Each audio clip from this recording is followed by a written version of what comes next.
The Meg, aka Megalodon, roamed the oceans long after dinosaurs were wiped out by the Great Meteorite. It was one of the largest and most dangerous hunters that have ever lived on Earth, as well as the biggest shark. But then, about 3.6 million years ago, the last of its kind disappeared from our planet, leaving only huge teeth for modern archaeologists to keep finding.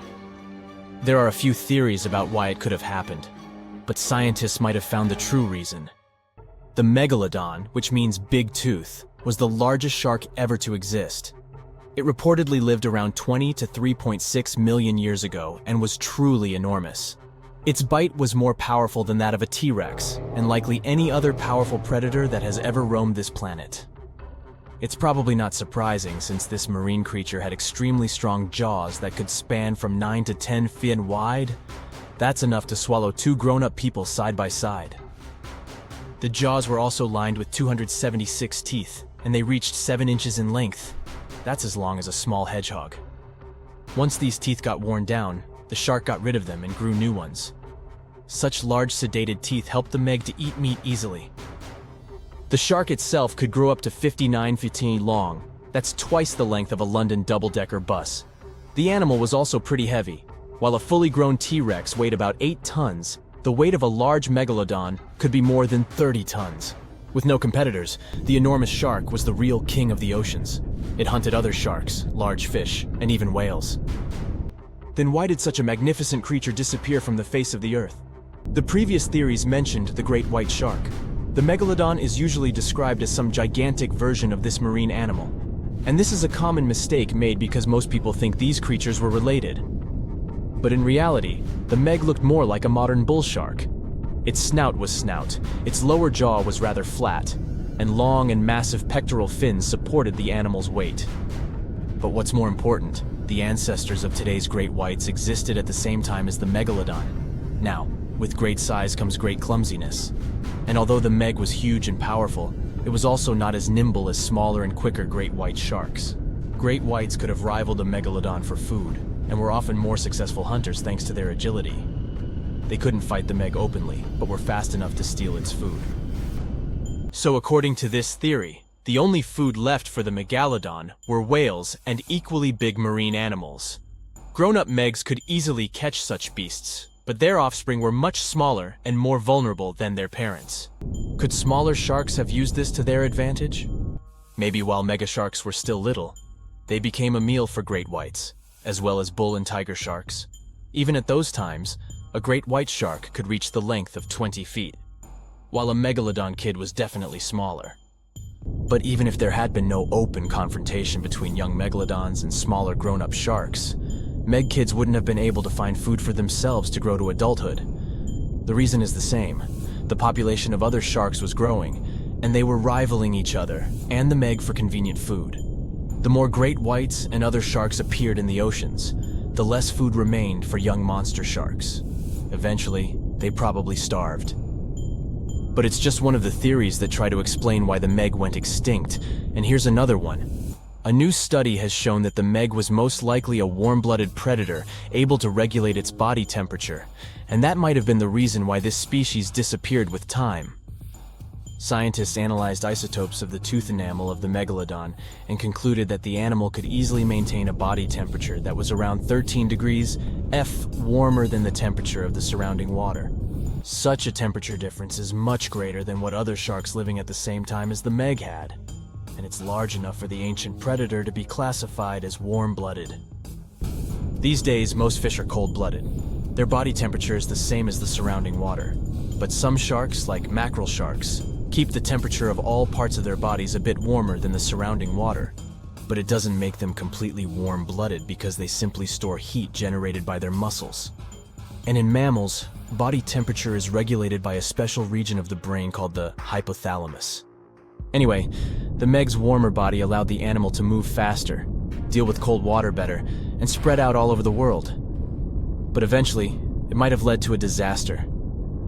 The Megalodon lived during the Pliocene epoch, pronunciation. It began approximately 5.3 million years ago and finished 2.5 million years ago. During that period, global cooling occurred. It also caused the changes in sea level, which the Megalodon probably didn't survive. The main problem for the predator was to maintain an energy level allowing its body temperature to remain elevated. But to do it, the animal had to eat a lot, and I mean it. But it was a challenging task in a time of changing marine ecosystems, and while competing with newcomers, such as the great white shark. If this theory is true, then the amount of energy the Meg had to use to remain warm could have contributed to its extinction. This new information is very important to us. It shows that many marine predators in modern oceans might be experiencing the effects of ongoing climate change too. By the way, have you heard that there have been several cases when people were sure they had seen the Meg? Or at least some similar extremely large monsters. And these sightings happened relatively recently. For example, in July 1916, the New Jersey coast of the US was terrified by a series of shark attacks. They happened during an oppressive heat wave when hundreds of beachgoers tried to find shelter from the heat near the water. People described the culprit that had caused all that havoc as a giant shark, much bigger than any regular one. Since then, scientists have been debating which shark species was involved in those accidents. The most popular guesses have been the bull shark and the great white. A picture of a huge shark roaming the Pacific Ocean not far from Guadalupe Island appeared in 1999. The creature was nicknamed Deep Blue. It could be distinguished from others by a wavy pattern separating its gray back and white belly. But even though some people claimed it could be the infamous Megalodon, experts came to the conclusion it was a female white shark, the largest ever seen. The average length of a male white shark is 11 to 13 feet. Females are bigger, up to 15 or 16 feet, but Deep Blue reached more than 20 feet in length. No wonder people were confused. For the last time, Deep Blue was spotted in 2013 near the western coast of Mexico's Baja California. But look, there's another jumbo shark, and you can meet it in any part of the world. The largest specimens can reach 40 feet long and weigh about 5 or even 6 tons. Could it be, if not the Megalodon itself, but one of its relatives? Again, a wrong guess. That's the basking shark. This animal prefers subpolar seas, with temperatures not higher than 58 degrees F. Even though some of these animals do migrate to warmer places. Like whale sharks, basking sharks are harmless and don't attack snorkelers or divers. These creatures have loads of small teeth, but they don't use them when feeding. Instead, they swim with their huge mouths open and swallow plankton. A grown-up basking shark can filter nearly 2,000 tons of water per hour.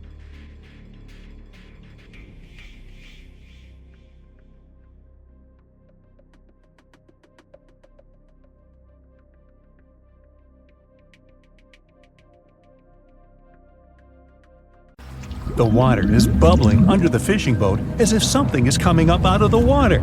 It gets closer and closer. The water seems to boil. Suddenly, you see giant jaws and glistening teeth. Seconds later, a huge shark jumps out of the water and crushes the boat in one bite. It was the Megalodon, the largest fish that ever existed on Earth. Now, we pictured the Megalodon as this, an enlarged version of the white shark for a long time. But scientists continue to argue about its appearance. So far, they agree that the image of this giant shark was wrong. Here's the data that scientists are sure of. Size, about 50 feet long. That's as big as a school bus and comparable to the length of a subway car. 8.5 times the height of an average person. Let's compare it to the modern white shark. The Megalodon is 3 times bigger, but that's just a rough estimate. We don't have a fully preserved skeleton of the Megalodon. That's because it didn't have any bones, but cartilage. Not much of that left in the 3.6 million years since the Megalodons went extinct. All that survived were teeth and a few vertebrae. By comparison, dinosaurs went extinct about 66 million years ago. But their solid bones are perfectly preserved, and we have many different examples of their skeletons. Scientists have calculated the size of a Megalodon based on its teeth and jaw. Now, this is one tooth. It's about 7 inches long, bigger than the palm of your hand, and 3 times the size of a modern white shark's teeth. The Megalodon jaw was 6 feet wide and chalked up 5 rows of teeth, a total of 276 razor-sharp chompers. The other preserved remains are the vertebral column. It consists of 150 vertebrae, each 6 inches wide. They contain much calcium because, well, Megalodon love fresh cold milk. Nah, It's because the vertebrae had to withstand the enormous mass of a giant shark. Based on those fossils, scientists created a model and calculated only the approximate size of the Megalodon. But it could hardly have been any bigger. It's all about breathing. The bigger the fish, the more oxygen it needs, which means a larger gill area. That's the organ that filters the water and collects oxygen. If the Megalodon were any larger, it would have trouble breathing. So, scientists believe that 50 feet is the maximum size of an individual. On average, they were a few feet smaller. Now, let's talk weight. On average, one Megalodon weighed about 30 to 35 tons. By comparison, a white shark weighs 1 ton, which is 30 times less. Hey, trust me. A school bus is 4 times lighter at 7.5 tons. The weight of a Megalodon can be compared to an empty Boeing 737. But the modern blue whale beats the Megalodon in size and weight. 98 feet long versus 50, almost twice as long. Blue whale's weight is about 180 tons. That's like 6 Megalodons or 6 passenger planes, or like 33 adult elephants. Hey, don't you love the comparisons? Now, about the appearance of the Megalodon. Scientists believe it didn't look like a white shark. The Megalodon belongs to a different fish family and most likely looked like a giant sand tiger shark. Flattened snout, small eyes. Its dorsal fin is moved backwards. The sand shark has 2 dorsal fins about the same size. The coloration is light brown with a white belly. It may have had brown-red spots like a sand shark all over its body. We used to think of the Megalodon as something scary from the first finds of its fossils. That was back in the Renaissance era. People found some teeth in the rocks. At first, these teeth were thought to be the tongues of dragons or snakes.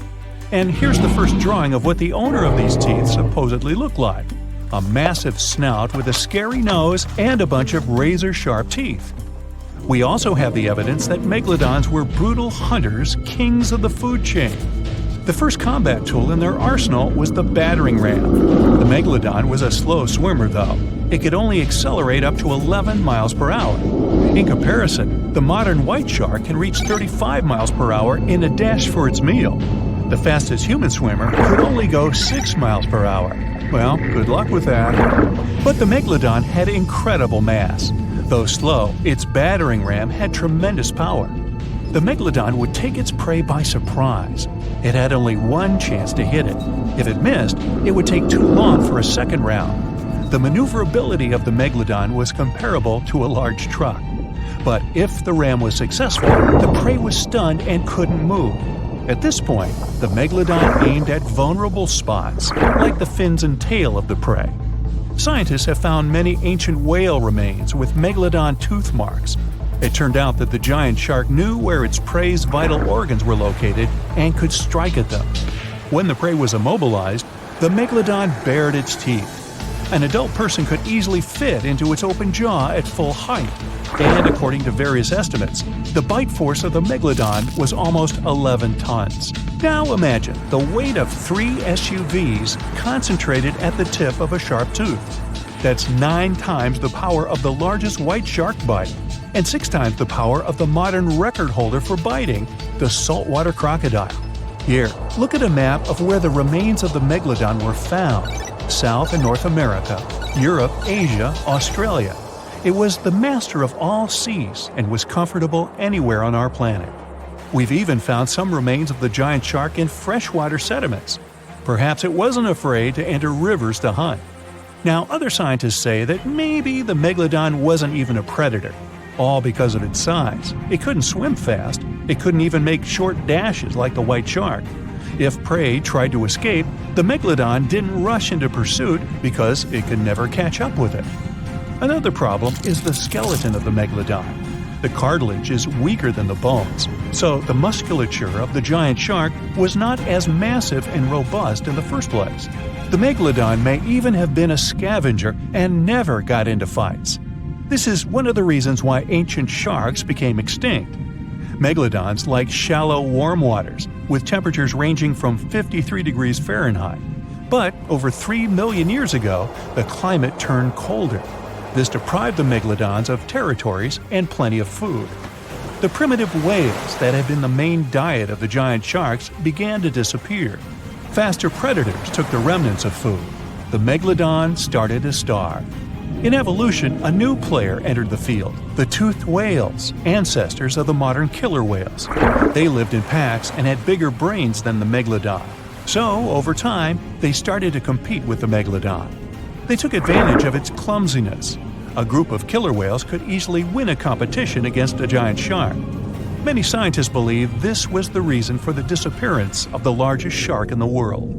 But there are theories that the Megalodon is still alive and roaming the dark waters of our planet. Several Australian fishers have allegedly encountered a shark of incredible size, but no one can confirm these testimonies. Fans of this theory believe that giant sharks can hide in deep waters away from human eyes.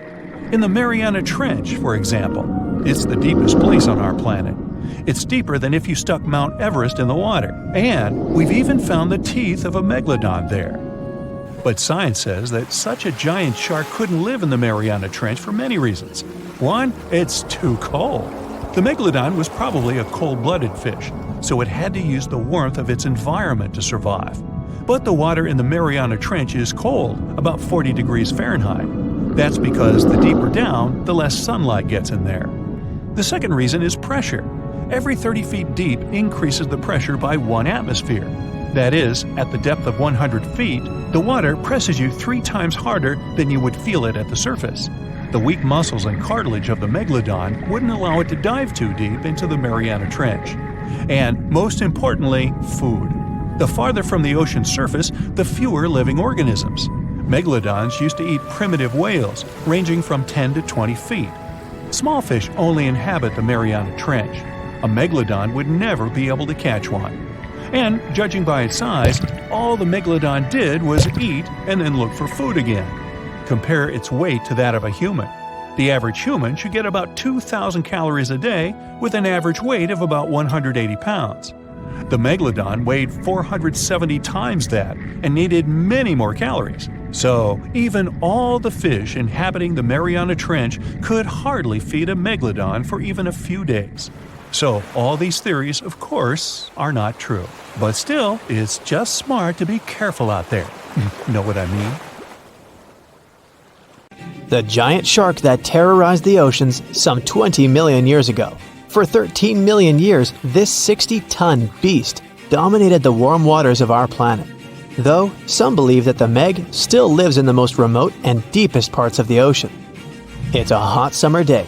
It seems only logical to go for a swim in the sea. You're floating on your back, completely relaxed.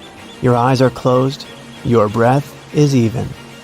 Water's pleasantly cool around your body. A light breeze touches your face. You feel calm enough to doze off.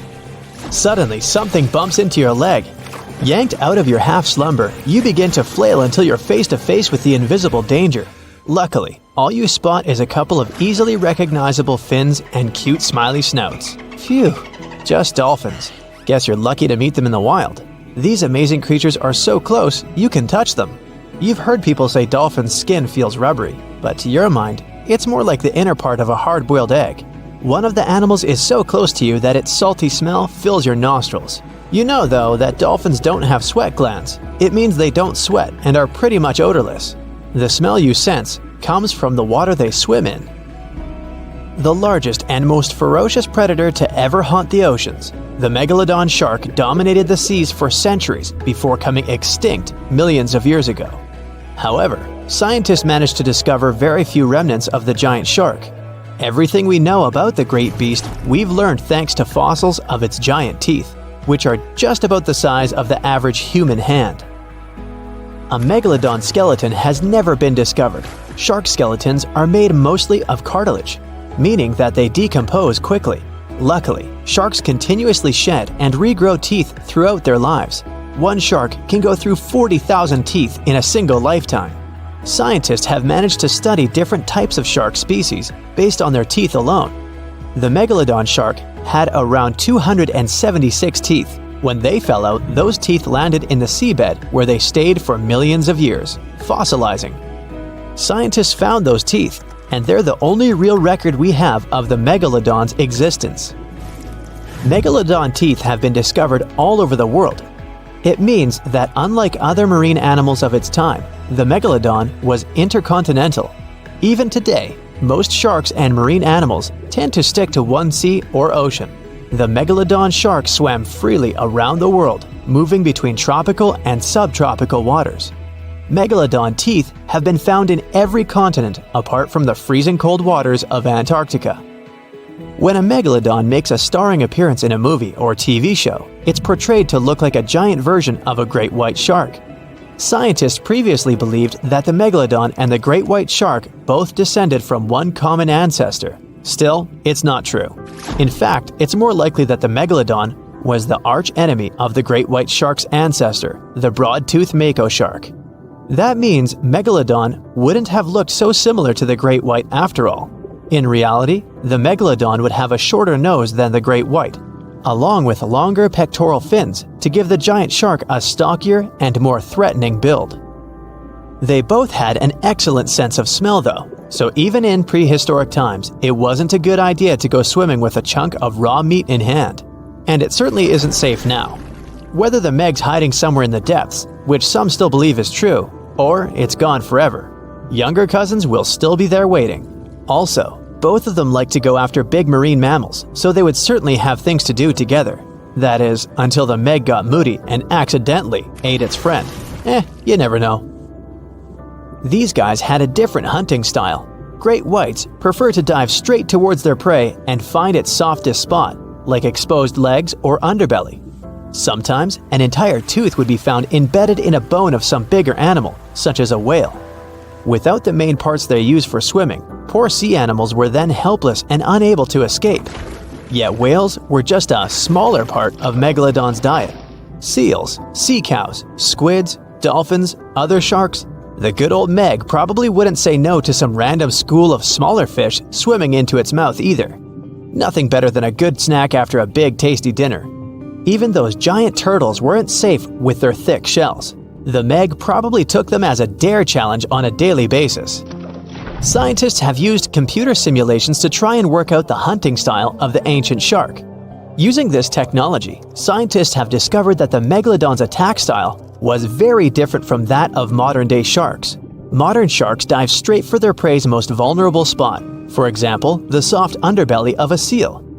The Megalodon's teeth were uniquely suited to biting through tougher areas of cartilage.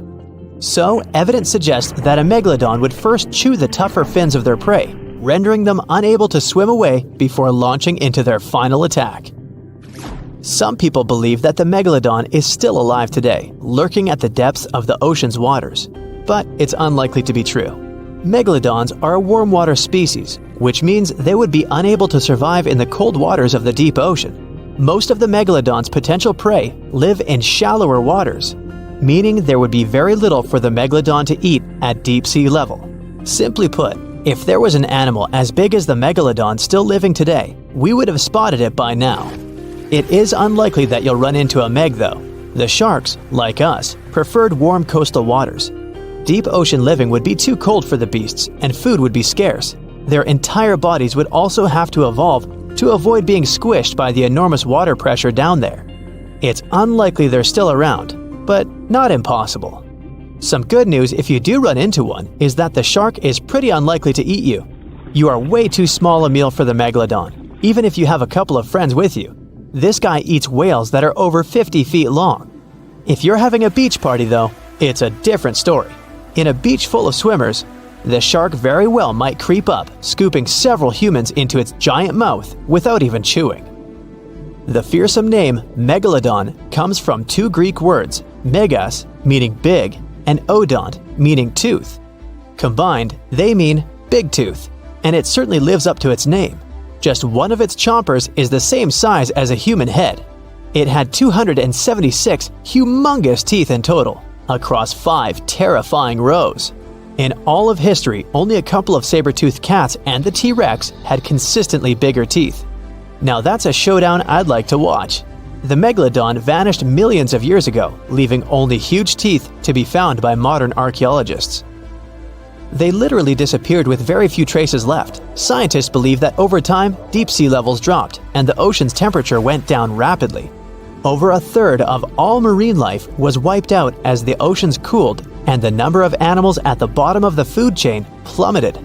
This had a catastrophic effect on the hungry predators at the top. Sorry guys. It became way too cold for these sun-loving sharks too, which made it difficult for them to reproduce since they gave birth in warm waters. The Megalodon is usually described as a sort of great white shark, but this is just a common myth. In fact, the ancestors of today's great white existed at the same time as the Meg, but they weren't best buddies and were even in competition with each other. The great white shark was a better hunter using its smaller size and agility to snap up the Meg's prey quickly. They were also known to eat Meg pups, who were only half their size. This didn't exactly help the whole extinction thing. While a great white was no match for an adult Meg in a head-to-head fight, they sure weren't scared of stealing their food. This only left the bigger fish and whales for the Meg, but its food supplies began to run out as whales swam to the cooler new seas. The whales adapted to prefer the colder temperatures, leaving our friend the Meg behind. The megalodons either starved or were frozen into extinction by the Ice Age. Rather than a great white, the megalodon is more like a modern bull shark. It had a short snout, a flat lower jaw, and huge pectoral fins to support its massive weight and size. As scary as they are, these sharks were actually caring family guys. Several megalodon nursery areas have been discovered in Florida, Maryland, and Panama. They gave birth to their young in shallow water environments. We know this from discovering loads of tiny megalodon teeth found in these areas. I wonder if they had nannies too. So you're swimming 2 miles down at the bottom of the ocean. Don't ask me how, just play along. It's cold and the pressure is intense. No fish in sight. Then you notice a green shiny thing. It's a cookie cutter shark. Its neck glows in the dark to attract fish and other delicious treats. The shark doesn't look like much. It's small, about the size of a cat. It has brown skin and large green eyes. But looks can be deceiving. Every night, this creature rises to the surface and goes after great white sharks, whales, even swordfish. If you look closely, you'll see a round mouth with a bunch of sharp teeth in it. They don't just bite, they work kind of like a saw. This one's called a cookie cutter shark because when it sees something delicious, it takes a cookie-shaped bite out of it. These sharks have even been known to disable submarines. Wonder what flavor they are. Our next shark is about the length of a car. Only about 100 of these sharks have ever been seen, but if you met one, you'd never forget it.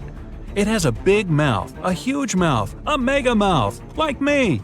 It's the mega mouth shark. You could easily fit in it if you curled yourself up.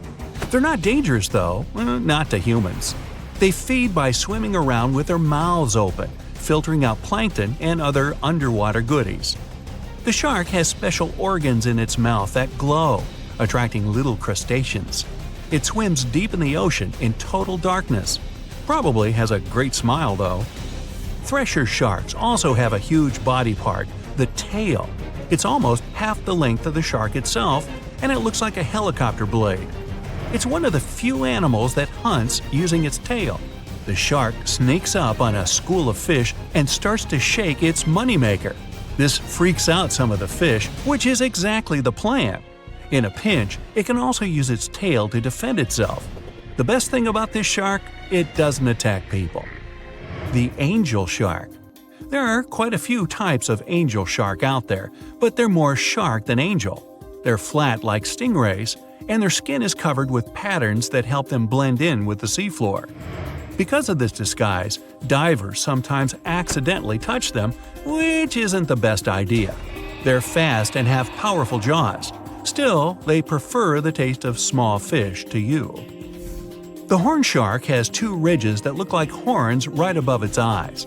It's definitely the grandpa of the shark world. Not aggressive, swims pretty slowly, and is up late almost every night. Its 2 favorite meals, sea urchins and crustaceans. It moves its fin on the seafloor almost as if it had paws. But don't underestimate this guy. It has one of the strongest bites of any shark. It needs those strong teeth to crush the shells of its late-night meals. And if something tries to attack it, watch out. Horn sharks have sharp spikes on their fins. The award for the ugliest shark goes to the goblin shark, and it's not even close. From the outside, it already looks kinda weird and is about the size of a pink underwater motorbike. It has a long tail and a seriously long nose. It lives way down in the depths of the ocean and loves to eat squid. It's not as fast as its relatives, but it's way more sneaky. It has a secret squid catching technique which is totally wild. The shark swims behind the squid. It's catching up, getting closer and closer, but the squid isn't slowing down, no way. It looks like the poor goblin shark won't have any lunch today. Then it opens its mouth. Its jaw is attached to folds of skin that mean it can literally throw its jaw out of its mouth. And it's a shark, so those teeth are sharp. That extra reach helps it grab its lunch, and when the meal's over, it pops its jaw back in its mouth. These sharks have been seen many times off the coast of Japan. They're actually named after the goblins in Japanese myths and fairy tales. There's only one thing out there cooler than a ninja shark. It's the ninja lantern shark. Imagine there's a tube you can slide down that takes you to the bottom of the ocean. It's too dark, you can't see anything. Suddenly, a glowing dot, moving around in the distance. It's coming closer, shooting towards you. It's a blue glowing head. Worse, it looks like this head doesn't have a body attached to it. The ninja lantern shark has black skin, so it's almost invisible in the dark. It's only the size of a human arm, but its small, sharp teeth are no joke. No one really knows why this shark glows. Maybe to attract tasty fish? Another theory out there is that it uses this light to communicate with its friends. It has friends? The hammerhead shark. These ferocious sharks can weigh up to half a ton. They live in tropical waters all over the world, and they're one of the most recognizable sharks out there. Their eyes really are located on the sides of their hammerhead. This means they can see in almost all directions. They even have special neck muscles to lift their head up and down just to see that little bit better. Their favorite food? Stingrays. You know, those flat things that swim along the seafloor, camouflaged to look like sand and bits of rock. Stingrays get by blending in with their surroundings. Danger mostly just swims by. But the hammerhead's eyes see everything. Uh-oh. Great white sharks, hammerheads, and other large sharks live for about 25 years. But one shark can live much, much longer. The Greenland shark can live anywhere from 300 to 500 years. It lives mostly in the North Atlantic and Arctic oceans. It loves to swim deep down where it's dark, so it uses its nose to sniff out food. Since it spends so much time down there, it's figured out how to withstand the strong pressure. It's one of the oldest living, largest, and slowest fish on Earth. Just imagine, you're on an Arctic cruise and you see one of these sharks moving slowly through the freezing cold water. It might be 400 years older than you. Most sharks are omnivorous. They can go after dolphins, other sharks, crabs, sea urchins, smaller or even larger fish, hot dogs. Kidding about the hot dogs. But the bonnethead shark is a bit different. It eats algae for about half its meals. It's actually related to the hammerhead shark, but its head looks more like a shovel. Can you dig it? If you see this guy swimming around, you might think it's a sea snake or a huge water worm. Frilled sharks like to swim way down at the bottom of the ocean, like a lot of sharks. When they're chasing something delicious, they move kind of like a snake. And just like a snake, they like to gulp down their lunch all in one piece. But that doesn't mean they don't have teeth. They have about 200 nice and sharp ones. The saw shark has a long, flat, and seriously spiky nose. Those teeth on its nose never stop growing. Each tooth is equipped with electric receptors to help the saw shark feel around for nearby fish, like a ship's radar. When dinner's nearby, the shark swims up and strikes with its nose, waving it around like a knight showing off his skills. Meanwhile, you won't have time to blink if this guy floats past. Did you see it? How about now? Meet the fastest shark in the world, the short-fin mako shark. It can swim up to 35 miles per hour. That doesn't seem that quick on land, but underwater, that's fast. Slower than a cheetah, but faster than most dogs. It's warm-blooded, which is super rare for a shark. That helps it swim to cold and distant places where an ordinary shark simply wouldn't survive. The swordfish goes much faster. It can swim up to 60 miles per hour. It's not a shark, but it's still an amazing creature. In a race, the swordfish will usually come out on top, but it's not just fast, it's ingeniously fast. It has a gland next to its nose that pumps out a special oil. This oil spreads through its nose and comes out through tiny holes. This special oil is waterproof, which lets the swordfish glide through the water at high speed. The Megalodon was the biggest shark to ever live. Not only that, it's one of the biggest fish and the largest predator in Earth's history. They've been known to reach lengths of up to a whopping 70 feet. That's over 3 times longer than the biggest great white shark on record. The females have also been found to be around twice the size of the males. The Megalodon could swallow a small car without it even touching its teeth, if cars had been around then. Its teeth could grow to over 7 inches long. It looks like we're going to need a bigger boat, and best make it steel-plated, as this shark can easily gnaw its way through ships. The underwater terror could bite a ship clean in half, with the highest bite force ever calculated for any animal, living or extinct. The force of its ferocious bite was up to 40,000 pounds. That's around 108,000 times the strength of a human's and 10 times the force of a modern crocodile's bite. Its chomp is so strong that it makes the T-Rex's bite look about as powerful as my granny's after she's taken her dentures out. In fact, the Meg was so big and powerful that it had no natural predators. It was the uncrowned king of the seas, swimming freely from ocean to ocean. This cosmopolitan creature was found all over the world, from America to Europe and Australia to Japan, assuming there were countries back then. Meg fossils have been found on every continent except Antarctica. Everybody skips Antarctica. Science tells us that the Megalodon went extinct over 3.6 million years ago. But could they still be alive at the deepest depths of the ocean? Only around 80% of the ocean has been explored, and its deepest point, the Mariana Trench, is over 7 miles down. So who knows what's lurking at the bottom? If you did manage to make it down, it is unlikely that you'll run into a Meg, though. The sharks, like us, preferred warmer coastal waters. Deep ocean living would be too cold for the beasts, and food would be scarce. Their entire bodies would also have to evolve to avoid being squished by the enormous water pressure down there. It's unlikely they're still around, but not impossible. Some good news, if you do run into one, is that the shark is pretty unlikely to eat you. You are way too small a meal for the Megalodon, even if you have a couple of friends with you. This guy eats whales that are over 50 feet long. If you're having a beach party, though, it's a different story. In a beach full of swimmers, the shark very well might creep up, scooping several humans into its giant mouth without even chewing. But wait, let's rewind. How does the shark take down a 50-foot whale?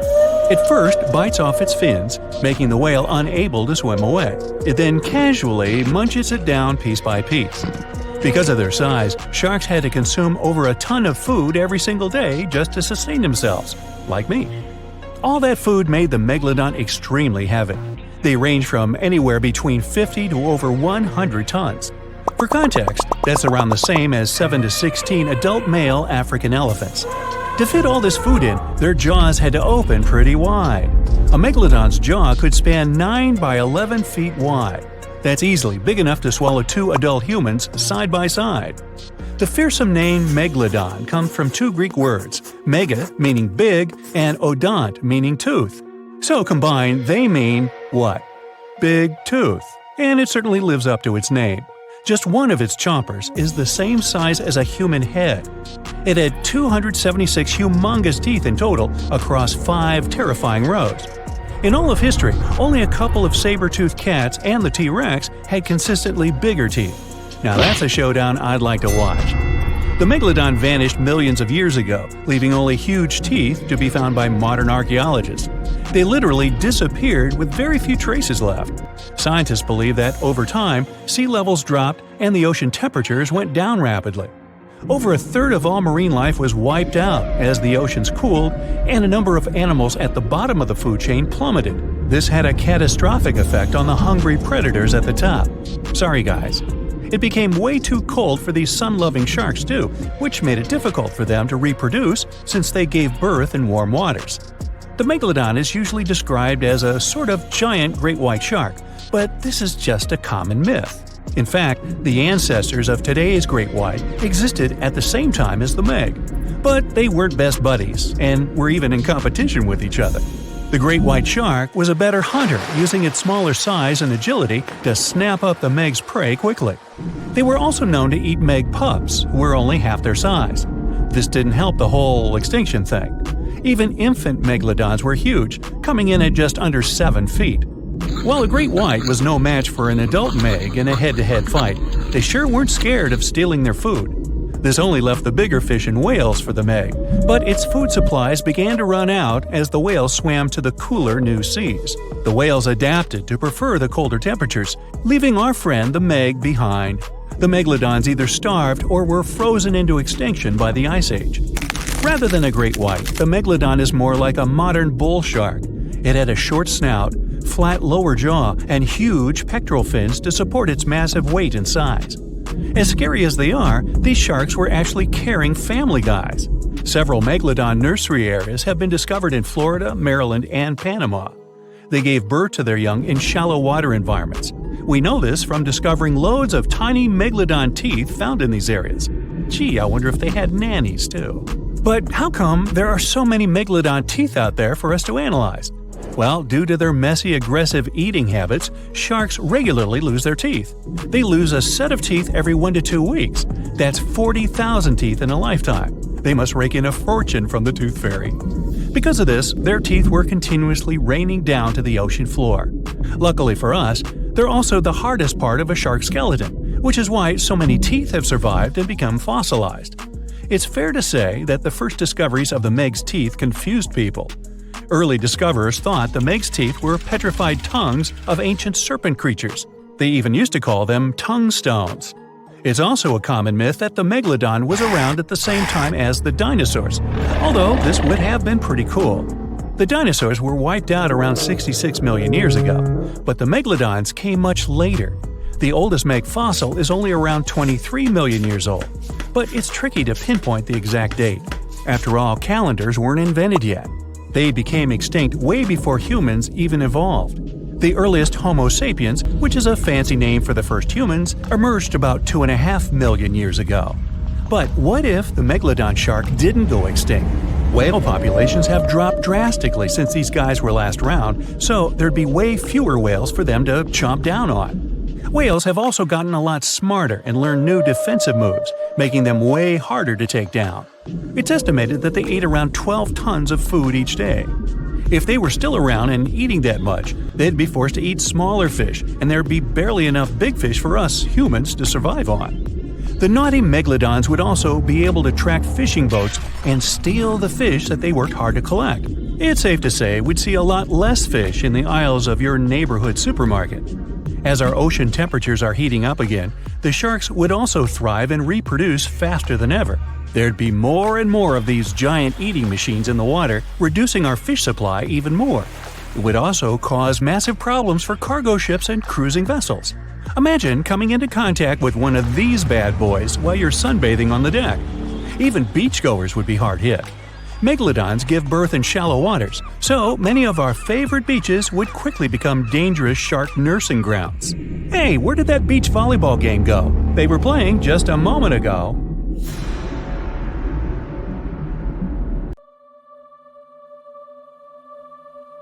Within the ocean waters, somewhere in the southern hemisphere, a ghostly black shadow looms deep down in the depths. Suspiciously swimming far below, the Megalodon is hunting for its next meal. With the appearance of a great white shark, but 3 times the size of the largest ever recorded, its intimidating design has evolved over millions of years, creating the ultimate natural predator. For millions of years, the intimidating evolutionary traits have gone unchecked and unopposed. With its keen senses, it detects its prey within 3 miles. As it swims below, it's been following an unsuspecting sea turtle that's slowly paddling above on a long voyage. The Megalodon stalks the turtle, ensuring it makes its move toward the turtle at the right moment, swimming upward at 11 miles per hour, intending to immobilize the turtle by ramming it. As it approaches, the Megalodon's adept senses notice something else lurking nearby. Pausing its pursuit of the turtle, it adjusts and turns to face another, much larger object. The Megalodon may be the largest marine predator to have ever lived on Earth, rightfully feared by all creatures within these waters, but not today. There is a newcomer to these parts, one that has a similar reputation and matches the Megalodon in ferocity. This unknown creature intends to contest these hunting grounds. The challenger is the Leviathan. As the sea turtle takes this opportunity to swim away as fast as it's able, these two apex predators size each other up from a distance, preparing to establish who will reign as the supreme king of the sea. The Megalodon dominated the ocean sometime between 3 to 23 million years ago, spreading to all corners of the globe, within seas surrounding Europe, Africa, the Americas, and Australia. Its focus is mainly on offshore areas where prey would be prominent, hunting sea turtles, whales, seals, dolphins, and other sharks. Its range was long, traveling between coastal and oceanic waters throughout different stages of its life cycle. Given that the territory they cover grows with each year they live, and the wide range of prey available to them, the Megalodon's size can reach up to 67 feet in length. Armed with thick and robust teeth made for grabbing their prey and biting through bone, they have a 41,000-pound bite force, which is almost 4 times stronger than that of a T-Rex. Their tactics include ambushing their prey from below while ramming them into submission. With larger prey, they aim to disable them by biting at the fins, and once immobilized, biting through their chest. Their jaw is made up of around 276 frightening serrated-edged teeth that are 7 inches long and jagged at the sides. The Megalodon's competitor, the Leviathan, is armed with 22 large teeth of its own that come in various sizes, some up to 12 inches long. All are capable of piercing through its target. Excluding tusks in comparison, these are among the largest teeth that have ever existed on any known animal. Although it hasn't reached an overall equivalent size to the Megalodon, its length is equally impressive, as it's capable of growing as large as 57 feet long. Mainly living within the southern hemisphere, they've only been around for a short while, existing from 9 to 10 million years ago. Although it hunts similar prey to the Megalodon, it has a different strategic method of hunting, chasing its prey, tiring it out to the point of exhaustion, and then finishing it off by ramming it with its head and then biting it.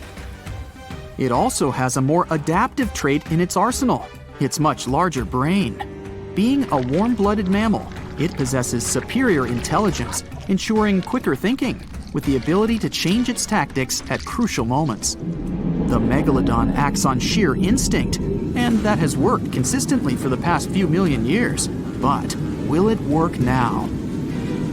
Although there are millions of years of difference between when these two behemoths existed and patrolled the seas, they shared a short period of time in history. But when they did overlap one another's territory, they created some of the most epic conflicts that have ever been had on Earth. This Megalodon's turf has never been in contention until now. As the Leviathan approaches, observing the much larger Megalodon, it's hesitant to make the first move, as generally, anything that it has come across before attempts to escape immediately, causing a chase to begin. The Megalodon, however, never flees. The Megalodon's instincts ensure it will act overconfident, and, as expected, it makes the first move. It swims at full speed, gliding through the water, aiming to ram the Leviathan. The Leviathan has no other choice but to do the same, rather than turning to flee and leaving itself unprotected. The two aquatic giants slice through the water on their way to meet fin to fin. The Megalodon is puzzled that its foe is not turning tail to swim away, but it continues, as it has no reason to doubt victory from this tried and true tactic that has never failed before. As the Megalodon approaches, it quickly turns to swim downward. It's faster and more agile than its opponent. It maneuvers below, gaining some distance. The Leviathan moves much slower and is unable to turn in time as the Megalodon veers upward and rams it on its soft underbelly, attempting to force it into submission. There is little effect due to its size, and the Leviathan continues to turn, but it's far too slow as it attempts to bite with a desperate hope to grasp its attacker with its powerful jaws. The Megalodon easily swims away from its toothy trap, quickly retaliating by taking aim at the tail and fins, chipping away at little pieces as it bites, then quickly retreats, continuing this routine over and over, trying to disable the Leviathan's defenses. This tactic is effective, but it's taxing on the Megalodon as it's running out of energy. Still, it pushes hard to try and finish the hunt, using all the energy at its disposal, expecting that the struggle will not go on much longer. The Leviathan is outmatched. The speed of its combatant is far superior, and the constant chipping away at the fins and tail is becoming too costly. Upon realizing its abilities are surpassed and that it's helpless to resist the constant array of attacks, it attempts to swim away, maneuvering as it flees, desperately trying to obtain some distance from its aggressor. The Megalodon follows the Leviathan during its attempted escape, realizing this is a prime opportunity to finish the job. The Leviathan swipes its large tail as it swims, trying to repel any further attacks from the Megalodon. It hits the Megalodon and stops it in its path with every advance. As the Leviathan continues to swim away, it sustains energy with ease. The Megalodon, on the other hand, is quickly running out. The Leviathan's strategy is working as it continues to swim at a relaxed pace. The Megalodon eventually runs out of energy, unable to continue at the same pace, but its instinctual arrogance won't let go. In its evolution, it has never really needed to develop the ability to flee. There has never been a reason for it. Over millions of years, it's never been outmatched, but that is all changing now. As they press on, it's clear that this is a contest between a marathon swimmer and a sprinter. The Leviathan continues to conserve its energy wisely, while the Megalodon, starved of energy, continues to pursue, becoming slower with every flick of its tail, to the point that it's unable to maintain the chase. Upon realizing its foe is exhausted, the Leviathan turns toward the Megalodon. Now, with dominant speed and maneuverability, it spreads its massive jaws, grasping the Megalodon's spine, ending the struggle and ensuring its victory. The challenger, the Leviathan, is a novice in comparison to the ancient Megalodon, but thanks to evolution, it ensured its eventual victory. This guaranteed its reign as the top predator, and arguably the greatest predator to have existed on Earth. Unfortunately, it would only be a short reign. No, there wouldn't be a larger or more superior foe to take the mantle. The world would begin to change. The Earth would soon go through a cooling trend, which would cause the main prey of the Leviathan to go extinct. And without a food source to sustain this hulking beast, it was unable to continue. But this led to other similar predatory animals taking its place. The killer whale, sharing similar characteristics, eventually replaced its predecessor. The Megalodon would then retake the mantle by default due to the absence of its victor. Continuing with its prior successful strategy and broader food source, it ensured its prolonged survival. But as the seas cooled even further and became much shallower worldwide, it became more difficult for the Megalodon to reproduce. The suitable shallow areas that were necessary for nurseries quickly disappeared, and without these, the Megalodon too eventually went extinct. And just like its former opponent, other smaller sharks were able to adapt to these changes in the shallower waters, ensuring a more diverse pool of predators to dominate the seas. The movie Jaws came out in 1975, and since then, people have been terrified of sharks. Some people fear seeing a great white's head come out of their showers, not to mention the fear of running into one at your local pool. Of course, none of this is actually possible, but some other scary shark stuff is. Like, yes, sharks can attack boats. They probably won't sink one. It depends on the size of the shark and the size of the boat.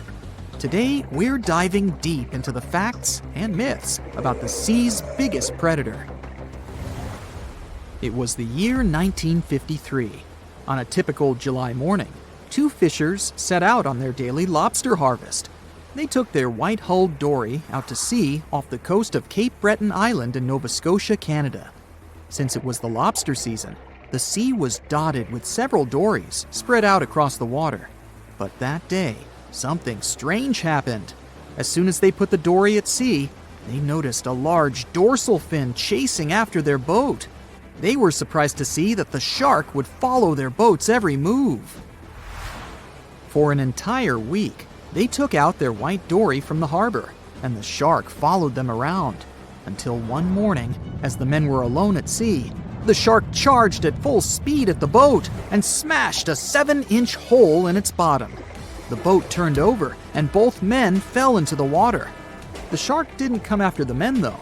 Instead, it swam away and disappeared for good. To clarify, a dory is a small, fragile boat usually measuring 16 to 23 feet long. So how long did that shark need to be in order to sink it? Well, as soon as the boat was retrieved from the ocean, researchers found something interesting.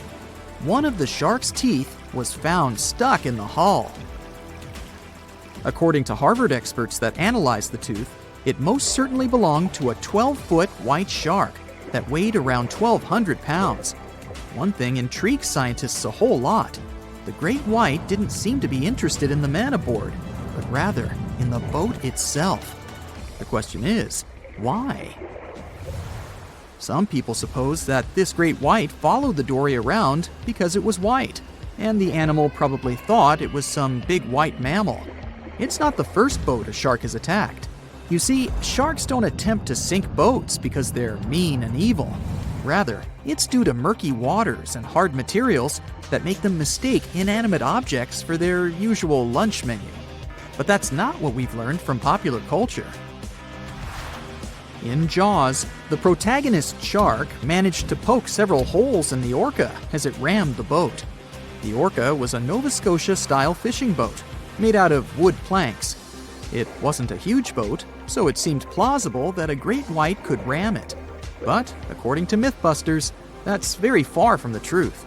A great white swimming at its maximum speed wouldn't be able to take down a medium-sized fishing vessel. The same goes for bigger boats. Some bull sharks or great whites can turn over smaller vessels, though, like kayaks or small boats. If this happens, it's most likely because they think it's a sea mammal and nudge it before taking the first bite. No scientist can say for sure why they do this, only that it's usually a misunderstanding on behalf of the animal. The Shark Research Committee, a nonprofit scientific research organization, has documented a lot of shark attacks on inanimate objects and is trying to answer that question more thoroughly. So far, they've observed several attacks on objects such as crab trap buoys and inflatable float bags. The website has also registered 2 famous attacks on boats.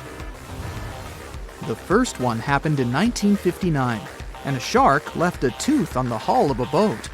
Researchers later identified it as belonging to a 12-foot great white. The report of the other attack, which happened in 1989, claims that a boat was circled by a great white before the animal swam at the vessel at full speed and hit the boat several times. Of course, those who suffer the most from shark attacks and encounters aren't boats, it's surfers. As far as we know, surfers look like giant wobbly seals from the shark's perspective. According to the Shark Research Committee, there have been 41 confirmed shark attacks on surfers on the west coast of North America over the course of the last century. So, should we be so afraid of sharks after all? Let's learn more about these magnificent sea creatures. Off the top of your head, how many shark species can you name? 4, 8, 10? Well, there are over 500 species of sharks swimming in the ocean. They vary from tiny specimens, about the size of a human hand, to up to 39-foot-long creatures. The largest species of shark are actually not great whites, but whale sharks. And even those are small compared to the great Megalodon. This ancient creature that lived around 20 million years ago reached an unimaginable length of 60 feet. By comparison, That's the same as 2 to 3 buses placed one after another. I wouldn't swim in megalodon-infested waters even if you dared me, that's for sure. We know that sharks are very good hunters, but why is that so? Their bodies seem to have been strategically built for speed. Instead of having a bone skeleton, like us humans, sharks have a cartilage skeleton, which makes them much lighter and also super fast swimmers. Each species of shark hunts depending on its nutritional needs. So, shark species that grow to an average of 3 feet have a diet based on fish. The ones that grow bigger start feeding off of bigger sea animals, such as sea lions and seals. Throughout their lives, some species of shark can shed over 30,000 teeth. Unlike humans, who are born with a set number of teeth in their jaws, sharks have an apparently limitless supply. In their defense, they do lose teeth pretty easily, as they can easily get stuck in their prey, for example. They also have multiple rows of teeth. The jaws of a great white can contain up to 7 rows of teeth, and can grow to be more than 6 inches long. And since we're speaking of great whites, the most feared shark species roaming the oceans, this is ray. Ray is an adult white shark. He can swim up to 50 miles a day, so he needs a lot of fat in order to keep his body functioning. Funny thing about Ray, when he opens his jaws to hunt, his eyes roll back together with his head, so his sight is hindered when he's taking a bite. Now, he does like it when the water is murky and underwater visibility is low. That's because it makes it harder for his prey to spot him coming. These conditions can make it easier for him to grab that yummy seal. But this can also make it easy for him to mistake a random boat for lunch and end up scaring some humans. Some Hollywood movies love to portray sharks as having superpowers. Although they're not innately cruel, one species of shark does have something that can be considered bizarre. Hammerhead sharks, one of the most dangerous species of sharks, have a sort of sixth sense. Inside their heads, they have electroreceptor organs called ampullae of Lorenzini. These organs allow sharks to detect the electromagnetic fields of all living things in the ocean. This ups their hunting abilities to another level. They can even find prey hidden in the sand because they sense its electromagnetic field. You should know one thing. If a shark lives in a balanced ecosystem, it won't feel the need to attack unknown things. These animals are curious, though, so maybe we should cut them some slack when they bite a piece off a random boat. The Megalodon was the biggest shark to ever live. Not only that, it's one of the biggest fish and the largest predator in Earth's history. Over 3 times longer than the biggest great white shark on record, the females have also been found to be twice the size of the males. The Megalodon could swallow a small car without even touching its teeth, if cars had been around then. In fact, the Meg was so big and powerful that it had no natural predators. It was the uncrowned king of the seas, swimming freely from ocean to ocean. This cosmopolitan creature was found all over the world, from America to Europe and Australia and Japan, assuming there were countries back then. Meg fossils have been found on every continent except Antarctica. Everybody skips Antarctica. Science tells us that the Megalodon went extinct over 3.6 million years ago, but could they still be alive at the deepest depths of the ocean? The fearsome name, Megalodon, comes from 2 Greek words, megas, meaning big, and odont, meaning tooth. Combined, they mean big tooth, and it certainly lived up to its name. Just one of its chompers is the same size as a human head. It had 276 humongous teeth in total, across 5 terrifying rows. In all of history, only a couple of saber-toothed cats and the T-Rex had consistently bigger teeth. Now that's a showdown I'd like to watch. The Megalodon vanished millions of years ago, leaving only huge teeth to be found by modern archaeologists. Only around 80% of the ocean has been explored, so who knows what's lurking at the bottom. If you did manage to make it down, it's unlikely that you'll run into Meg though. The sharks, like us, preferred warm coastal waters. Deep ocean living would be too cold for the beasts, and food would be scarce. Their entire bodies would also have to evolve to avoid being squished by the enormous water pressure down there. It's unlikely that they're still around, but not impossible. Now, about the appearance of the Megalodon.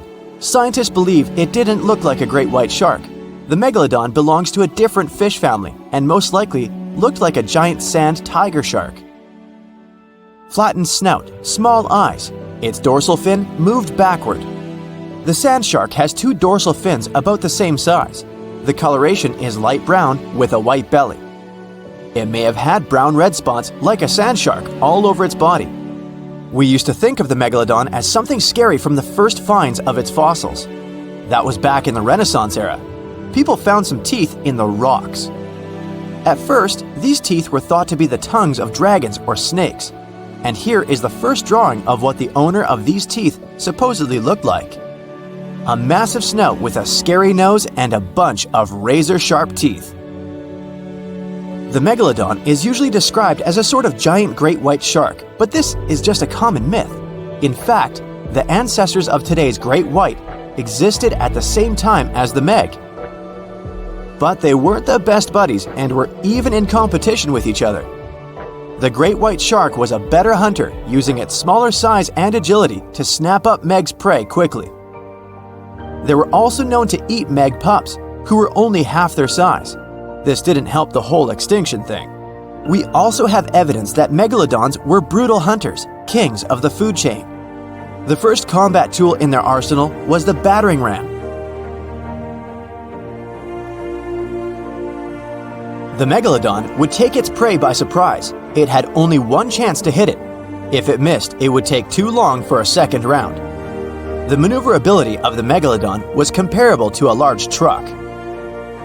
While a great white was no match for an adult Meg in a head-to-head fight, they sure weren't scared of stealing their food.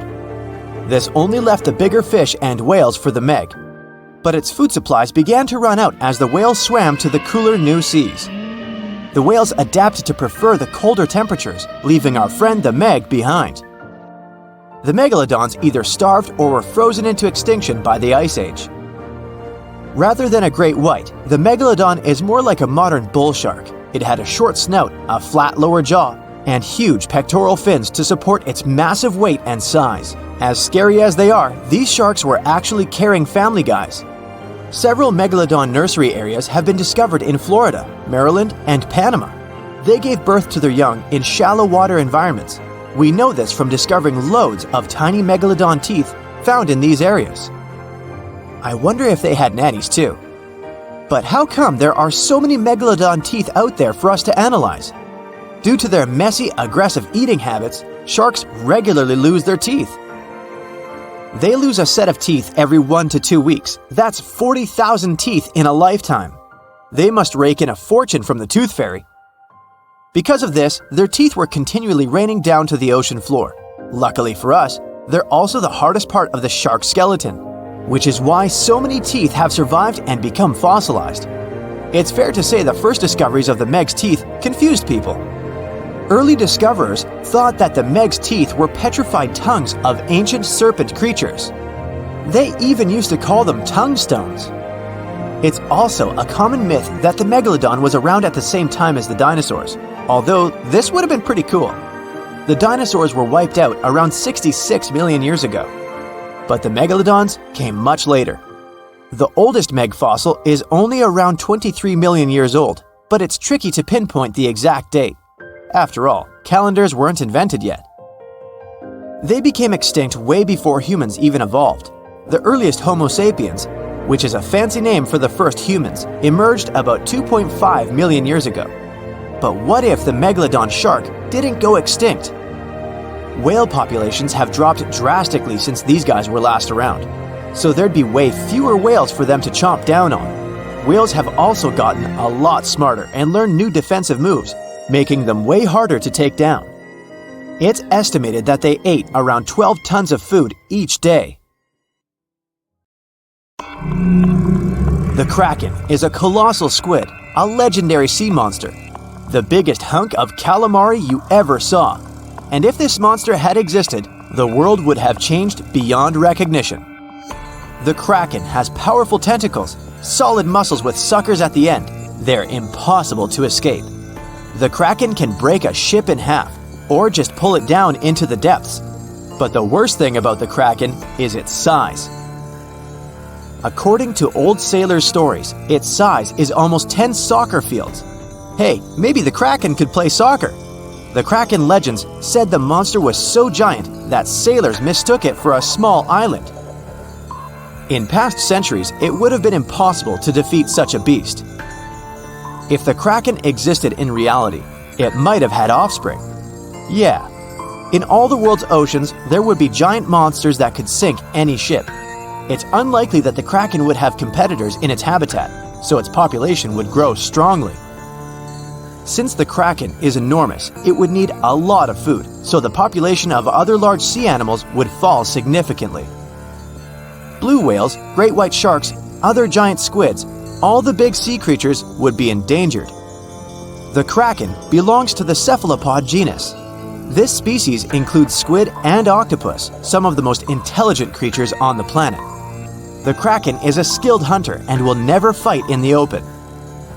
Colossal squids live in deep waters and they have the largest eyes among all animals. The squid's eye is the size of a dinner plate. Thanks to this, they can see their prey from far away.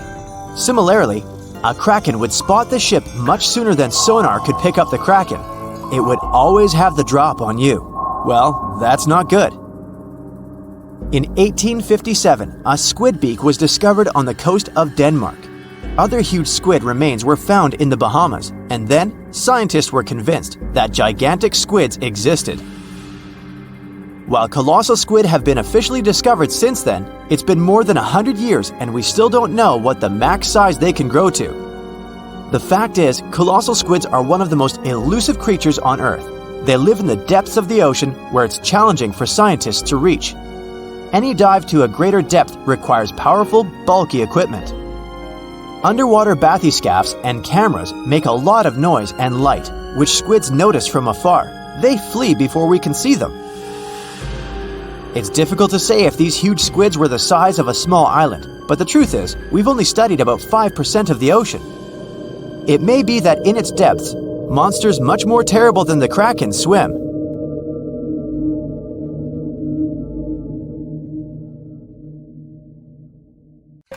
South Caribbean Sea, July 21st, 2047. Well, it's finally happened. The research institution you work for got word of a massive shark spotted off the coast of Panama.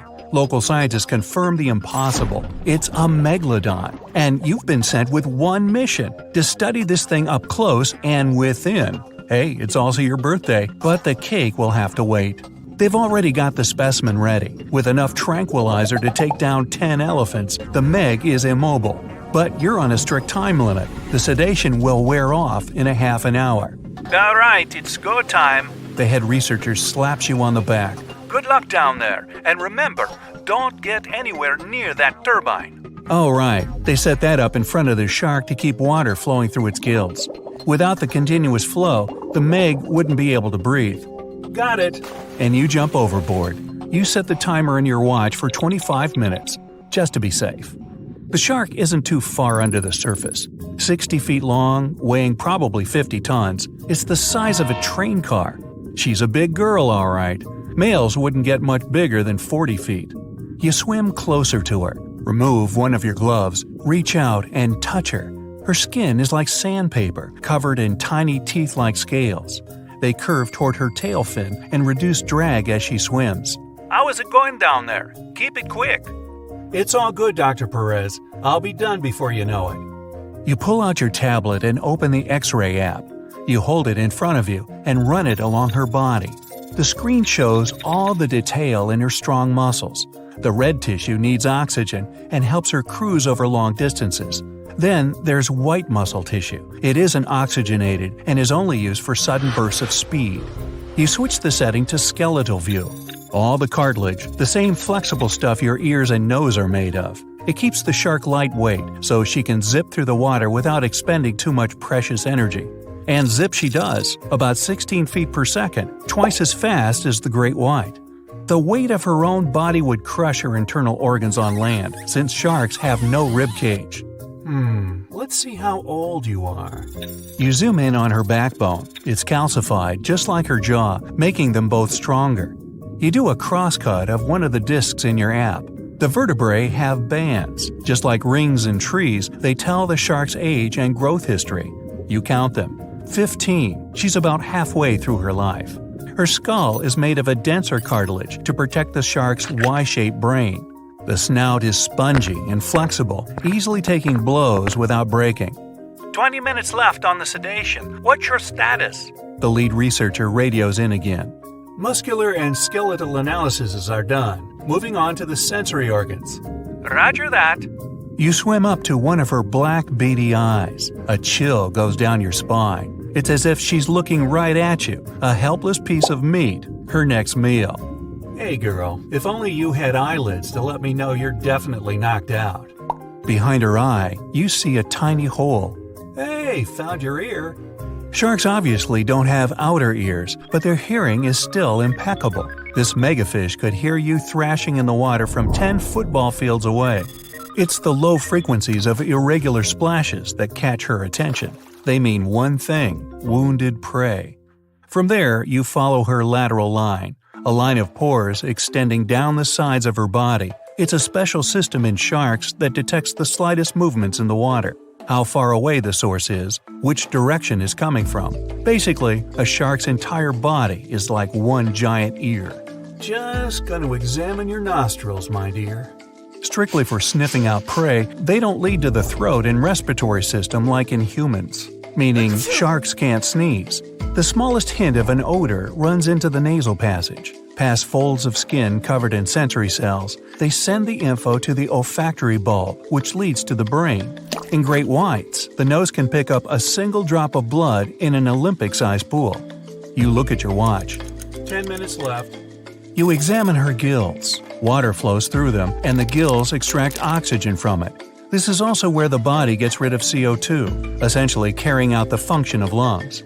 But the oxygen to carbon dioxide exchange happens at the cellular level, and the blood is what transports it. You switch to circulatory view. There it is, the S-shaped heart. It's small compared to her body size and has only 2 chambers. The heart sends blood to the gills, where it picks up oxygen and moves on to the body tissues. The muscles, constantly moving and propelling the shark through the water, warm up the blood. This can only happen because the veins and arteries moving to and away from the heart are located so close to each other. Blood that's warmer than her environment and not dependent on it, unlike other fish, allows the Meg to hunt in cooler waters as well, even if she prefers warm areas.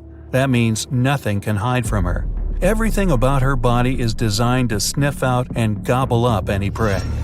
We're getting some fluctuations in the vitals. Come on, wrap it up. Almost done. One thing left, the thing you've been avoiding, her mouth and digestive tract. You swim up to her jaws, careful to keep your distance from the current flowing into her face.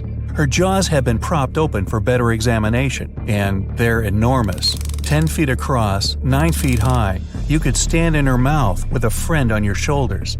They can open up to 100 degrees, enough to fit the biggest prey out there. Large fish, whales, even other sharks. She needs 2,500 pounds of food a day, more than the average person eats in a whole year. The jaws can come down with 30,000 pounds of force, like being crushed by a car. The great white can only boast a jaw force of 4,000 pounds. Humans, a piddly 160. Ooh, and those teeth, 250 of them in 5 rows. They're razor sharp and can cut right into whale bone. The teeth are slanted back towards the throat, so nothing can escape their grip. The biggest ones are the size of your hand. Fascinated, even hypnotized, you swim a little closer, just a couple more inches, when, whoosh, the turbine's current carries you straight into her mouth. The force of the water is pushing you against the back of her throat. Your X-ray scanner shows a mouth chock full of sensory cells. Lucky for our species, sharks don't really like the taste of human, but they only realize that after an initial taste test. That's why sharks bite people, not to eat them, just to sample what's on the menu. You pull out an apple-sized metal sphere and push it into her throat. The probe makes its way through the esophagus. A shark's food chute isn't a skinny tube like ours. It's wide and barely indistinguishable from the stomach. The stomach is U-shaped and full of extremely strong acids and enzymes. Those turn whatever the shark has swallowed whole, these animals don't chew their food, into a mushy liquid. From there, the soup moves into the intestines. They're relatively short for an animal this size, but evolution came up with a clever trick to increase the surface area. The inside of the intestine is shaped in a spiral. This is so she can absorb the nutrients from her meals. Meanwhile, on board, her vitals are coming to life. Perez tries to radio you, but a jumbled message barely gets through your earpiece. Hear me? Backing up. What? Hello? Do you read me? You look at the timer. 5 minutes. You should be able to swim out against the current, hopefully. As the probe makes its way through her digestive tract, from within her mouth, you grab one more X-ray of her body cavity. You see the liver. It's massive, takes up 90% of the space in there, and accounts for 25% of her weight. It's full of oils and helps with buoyancy in the water. But then, you see something moving within her. It's a pup. Shark babies are ready to hunt on their own as soon as they're born. This Meg pup must be 7 feet long. But this means she's not the only one. Just then, the turbine shuts off. Your timer starts beeping. Hey, I still technically have 5 minutes. Wrong. The shark starts to move. You swim out of her mouth as fast as you can and with all your might head back to the boat. She's still a little groggy, but Miss Meggie can swim. She beelines toward you just as you break the surface. The team grabs your hand, pulls you on board, and the boat speeds away. At that moment, the Meg comes leaping out of the water. She follows you for a while, but loses interest soon enough. Whew, that was too close. Happy birthday to me. Hey, time for some cake.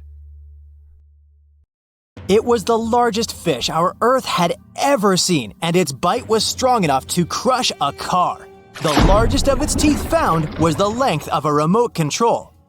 It consumed about 2,500 pounds of food a day. That's like 3,300 cans of tuna for you. The earliest Megalodon fossils are from about 20 million years ago, but you won't see its skeleton, and that's because the mighty Meg had no bones. A skeleton made from bones gives most animals their body shape and strength. Sharks, though, come from the same subclass as rays, skates, and sawfish and have cartilage instead of bones. Cartilage is a tissue that is softer and more flexible than bones, but it's still tough enough to shape the body and protect the internal organs. Some areas are more flexible, since cartilage is weaker, and some, like the shark's head, are much tougher, thanks to calcified cartilage. Their snouts, though, are made of really soft and flexible cartilage to work like a bumper in case of a collision with some dangers. Who knows if they'd be able to do all this with a heavy skeleton? Plus, cartilage makes their jaws more flexible, and they can open their mouths much wider than they would with a jaw made of bone. Our hero, Meg, was no exception, and it had the strongest bite of all living creatures, which was also made possible by a skeleton made of cartilage. Sharks take full advantage of their cartilage. It helps them swim and turn fast while hunting. One drawback of this type of skeleton is that it was really tricky for scientists to establish the shape and size of Meg. Normally, they would do it using fossilized bone skeletons or their parts. With Meg, they had to guess based on the teeth they found and comparisons with living relatives. A more recent 3D computer model was based partially on scans of a preserved spine discovered in the 1860s. The model showed that Meg was bigger, faster, and even hungrier than scientists had previously thought. Looks like an average Megalodon was 52 feet long. That's slightly bigger than the height of the Hollywood sign and weighed 10 times as heavy as an elephant.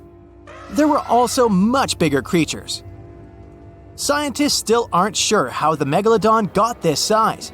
The fact that there were bigger and smaller Megs probably has to do with a little something called Bergmann's rule.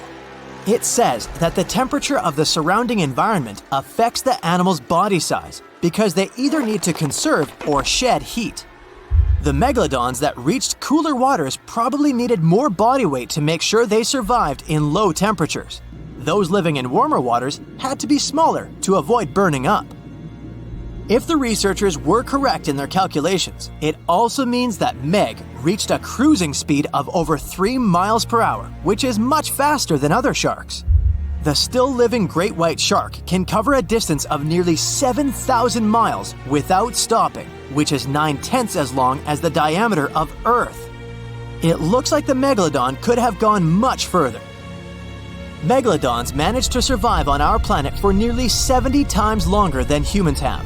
They were roaming the oceans for around 20 million years, and you could see them pretty much anywhere except near the poles. Scientists discovered the most northern fossils off the coast of Denmark and the most southern in New Zealand. The reason why there were no Megalodon teeth found in Antarctica is most likely that these adapted to only warm tropical and subtropical waters. The younger ones like to keep to the shores, while full-grown adults preferred coastal areas, but they could easily move into the open ocean as well. When our planet went through a period of global cooling and drying, and the seas began to freeze around 3.6 million years ago, there was less and less room for Meg to thrive. Much of their prey, like smaller whales, seals, and sea turtles, disappeared or relocated to waters that were too cold for our hero. And at the same time, the number of its natural competitors, like smaller predatory sharks, like the great white shark, and whales, increased. This shifting food chain dynamics could have been even more dangerous for the Meg than the cold ocean water. You're used to seeing them on the big screen as heartless monsters, but these huge sharks were actually loving and caring family guys. Scientists discovered several Megalodon nursery areas in Florida, Maryland, Panama, and off the coast of Spain. It looks like they gave birth to their young in shallow water environments. Then, little Megs would stay there with adults protecting and raising them until they were ready to fight off predators. The mighty Meg had 276 teeth in 5 rows in its mouth. Similar to other sharks, it was fast in replacing its worn-out or lost teeth. With 4 or 5 rows of teeth in its mouth, it basically acted like a conveyor belt, able to grow back damaged or missing teeth. This means that an adult Megalodon probably would have grown several thousand teeth throughout its lifetime. Although the great white shark is often mentioned as Meg's closest relative, they'd hardly be distant cousins. The ancestors of today's great white existed at the same time as the Meg, but they weren't best friends and even rivaled each other. The great white shark wouldn't win in a head-to-head fight with a Meg, but it was a better hunter using its smaller size and agility to snap up the giant's prey quickly. This only left the bigger fish and whales for the Meg, but its food supplies began to run out as the whales swam to the cooler new seas. Rather than a great white, the Megalodon is more like a modern bull shark. It had a short snout, a flat lower jaw, and huge pectoral fins to support its massive weight and size. We also speak of Meg as an extinct giant, but can we be 100% sure it isn't hiding somewhere as we speak? After all, we've only explored 5% of our oceans altogether. The Mariana Trench is the deepest oceanic trench on Earth, and you could dip the whole of Mount Everest in its deepest part, and over a mile of it would still be above the surface. If a Megalodon or 2 needed a place to hide, that would be the perfect spot. It wouldn't be the coziest place to live though, with its cold water and total darkness. Plus, the pressure there is 1,000 times stronger than at sea level. So, if a Meg really were hiding down there, it would have serious issues with its teeth, because calcium would dissolve under that pressure. To survive here, it would also need to learn to navigate in complete darkness. That means it would have either become bioluminescent or evolve to grow massive eyes like the giant squid. If the Meg were still around and true to its dietary choices, it would have to eat smaller fish, and that would be a problem for us humans. Especially those of us who love fish, that is. And the ocean isn't cooling down these days. The Megalodon would love its temperature and would thrive and reproduce faster than ever. Those giants would create some massive problems for cargo ships and cruising vessels. In case you're now scared at the thought of meeting a Megalodon, relax. Most scientists don't think it's possible because of our hero's size. Most foods that megalodons like to eat live in shallow ocean areas and not in the deep, deep sea. Meg would need to come up for dinner every now and then, and it's kinda hard to miss a creature this big. They're both giant prehistoric creatures to us, but the megalodons and the dinosaurs never actually coexisted. The dinosaurs probably died out about 66 million years ago. Megalodons seem to have appeared a bit later. The largest and most ferocious predator to ever haunt the oceans, the Megalodon shark, dominated the seas for centuries before becoming extinct millions of years ago. However, scientists managed to discover very few remnants of the giant shark. Everything we know about the great sea beast we've learned thanks to fossils of its giant teeth, which are just about the size of the average human hand. Scientists estimated the size of the prehistoric shark using calculations based on the measurement of the length of a megalodon tooth. On average, the size of a megalodon shark was 33 feet long. The largest of the species could reach up to 58 feet long. However, these megasharks may have been even bigger than we ever thought. At the Florida Museum of Natural History, a group of students examined 3D printed replicas of megalodon teeth to calculate the shark's size using the tooth length method. But something was off. Each student calculated a different size for the same shark, with their estimates ranging from 40 feet to 180 feet. A lead paleontologist took a look at the students' equations. He realized that the method they used to calculate megalodon sizes for decades isn't that accurate at all. So they invented a new method to calculate the megalodon size based on the width of the megalodon tooth instead of its length. It turned out that the average megalodon would be around 65 feet long. It's almost double the size scientists previously thought, and would mean that the average megalodon is the length of 2 school buses. A megalodon skeleton has never been discovered. Shark skeletons are made mostly of cartilage, meaning that they decompose quickly. Luckily, sharks continuously shed and regrow teeth throughout their lives. One shark can go through 40,000 teeth in a single lifetime. Scientists have managed to study different types of shark species based on their teeth alone. The megalodon shark had around 276 teeth. When they fell out, these teeth landed in seabed, where they stayed for millions of years, fossilizing. Scientists found those teeth, and they're the only real record we have of the megalodon's existence. The word megalodon means giant tooth. Its tooth is around 7 inches long. For comparison, the largest tooth of a great white shark is only 3 inches long. To find a bigger set of choppers, you'd have to go back 65 million years to find the great Tyrannosaurus rex, whose teeth measured a whopping 12 inches. Megalodon teeth have been discovered all over the world. It means that, unlike other marine animals of its time, the megalodon was intercontinental. Even today, most sharks and marine animals tend to stick to one sea or ocean. The megalodon shark swam freely around the world, moving between tropical and subtropical waters. Megalodon teeth have been found in every continent apart from the freezing cold waters of Antarctica. When a megalodon makes a starring appearance in a movie or TV show, it's portrayed to look like a giant version of a great white shark. Scientists previously believed that the megalodon and the great white shark both descended from one common ancestor. Still, it's not true. In fact, it's more likely that the megalodon was the arch-enemy of the great white shark's ancestor, the broad-toothed mako shark. That means Megalodon wouldn't have looked so similar to the great white after all. In reality, the Megalodon would have a shorter nose than the great white, along with longer pectoral fins to give the giant shark a stockier and more threatening build. Not only was the Megalodon the largest shark in the world, but it was also one of the biggest fish ever to exist. An apex predator of this size would have needed a huge diet to keep it moving. The Megalodon would have eaten 2,500 pounds of food every day. The Megalodon diet consisted of larger species of fish, dolphins, and even other species of sharks. Ancient fossilized whale bones with cut marks of Megalodon teeth have been discovered. It means Megalodons weren't intimidated by the size and tried to feast on the giant whales of the past. Scientists have used computer simulations to try and work out the hunting style of the ancient shark. Using this technology, scientists have discovered that the Megalodon's attack style was very different from that of modern-day sharks. Modern sharks dive straight for their prey's most vulnerable spot, for example, the soft underbelly of a seal. The Megalodon's teeth were uniquely suited to biting through tougher areas of cartilage. So, evidence suggests that a Megalodon would first chew the tougher fins of their prey, rendering them unable to swim away before launching into their final attack.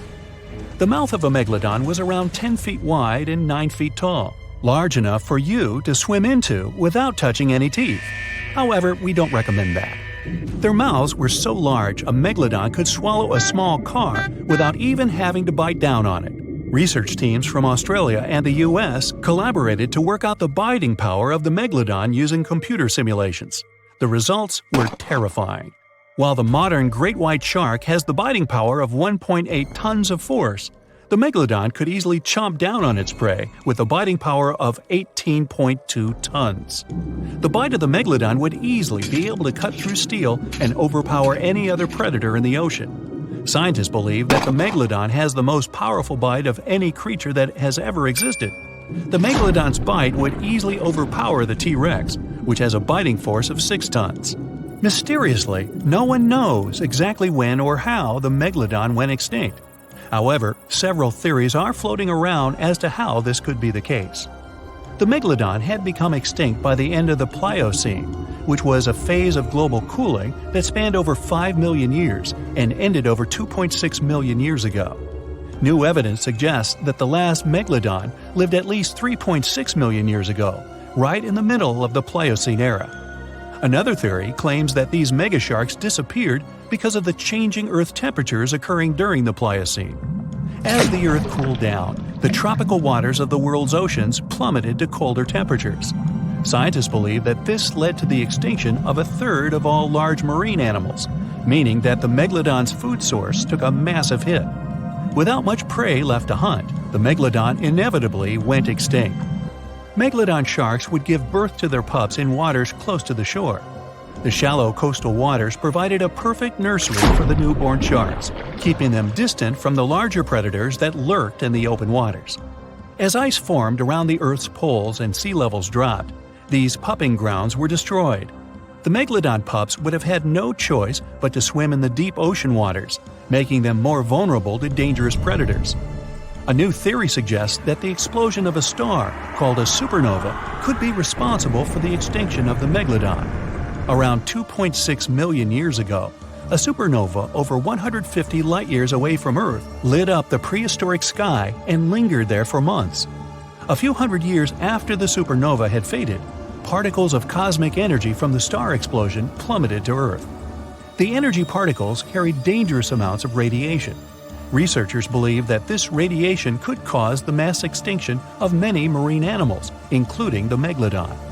Radiation from the particles extended hundreds of yards down into the ocean and was more dangerous for bigger creatures than for smaller ones. The bigger the creature is, the more radiation they would absorb. The 60-foot-long Megalodon was large enough to absorb great amounts of radiation. Some people believe that the Megalodon is still alive today, lurking at the depths of the ocean waters. But it's unlikely to be true. Megalodons are a warm water species, which means they would be unable to survive in the cold waters of the deep ocean. Most of the Megalodon's potential prey live in shallower waters, meaning there would be very little for the Megalodon to eat at a deep sea level. Simply put, if there were an animal as big as the Megalodon still living today, we would have spotted it by now.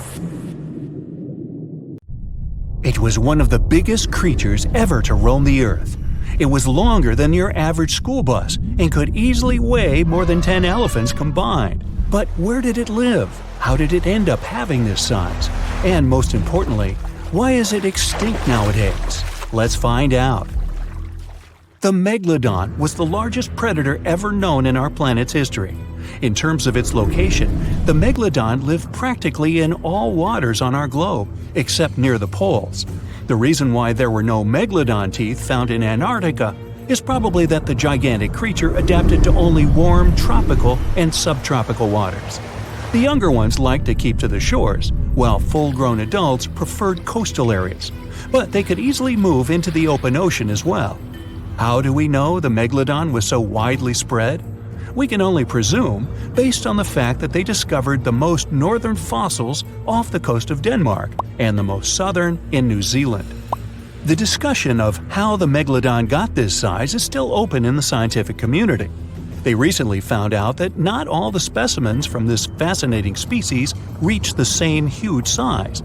This has to do with a little something called the Bergmann's rule, which says that the temperature of the surrounding environment affects the animal's body size because they either need to conserve or shed heat.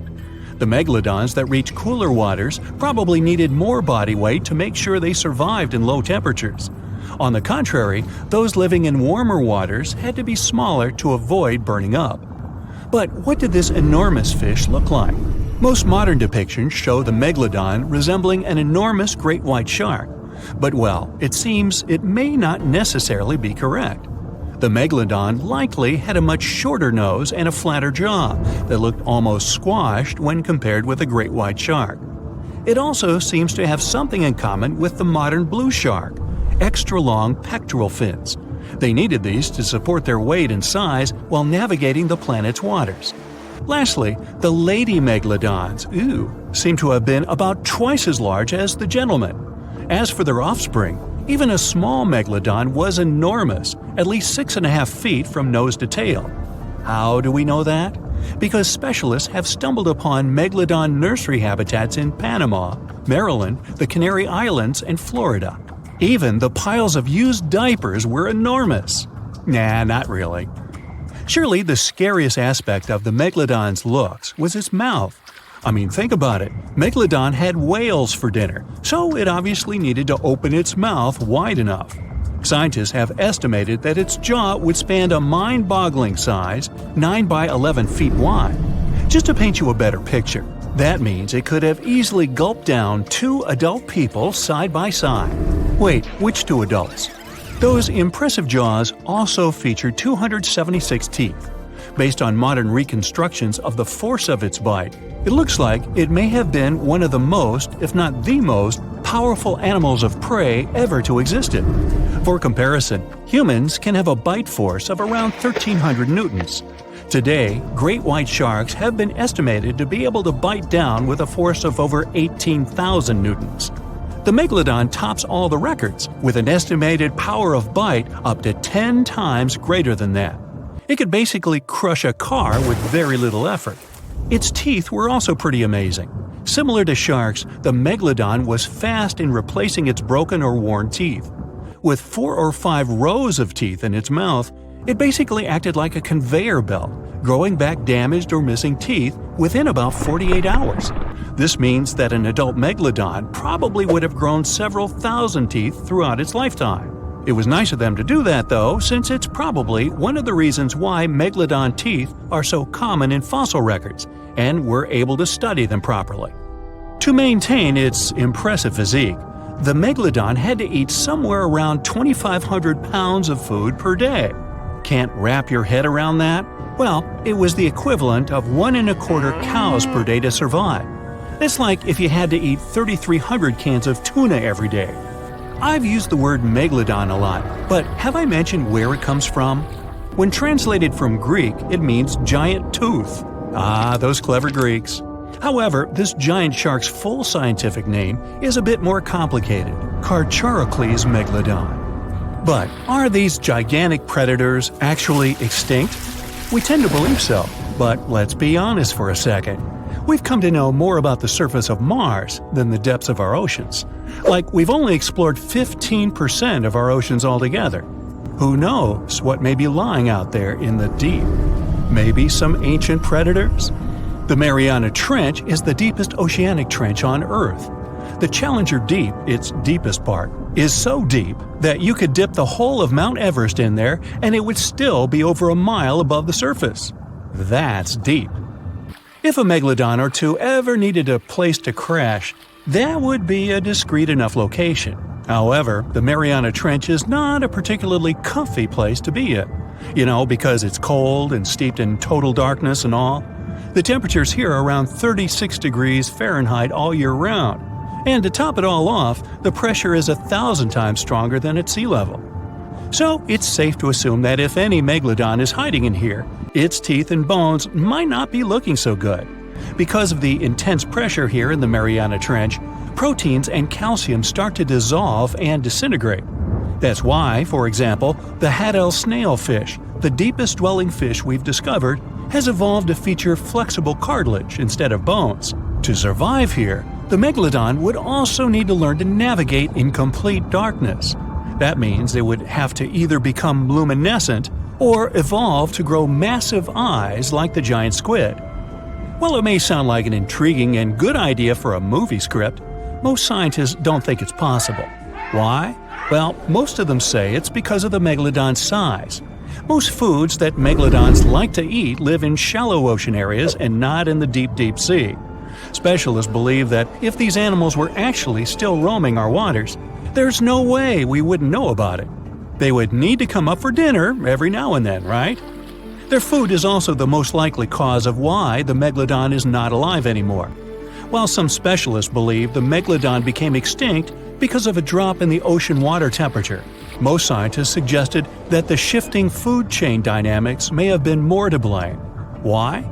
Because at some point, there was less and less of its primary food source, baleen whales, and at the same time, the numbers of its natural competitors, like smaller predatory sharks like the great white shark and whales, increased. The megalodon did live on this planet a lot more than we did, and way back when we didn't even exist yet. They were here for nearly 70 times longer than we, modern humans, have, inhabiting the oceans for around 20 million years. Homo sapiens appeared around 300,000 years ago. The megalodon managed to survive for so long mostly because of its unbeatable size. I mean, they can make a meal out of almost everything in the sea at the time. We may think about both of them as prehistoric creatures, but the megalodons and the dinosaurs never coexisted on Earth. The dinosaurs probably died out about 66 million years ago. Megalodons seem to have appeared a bit later. That's because the oldest megalodon fossils we have yet discovered are from the Miocene epoch, which began 23 million years ago. So long, Meg.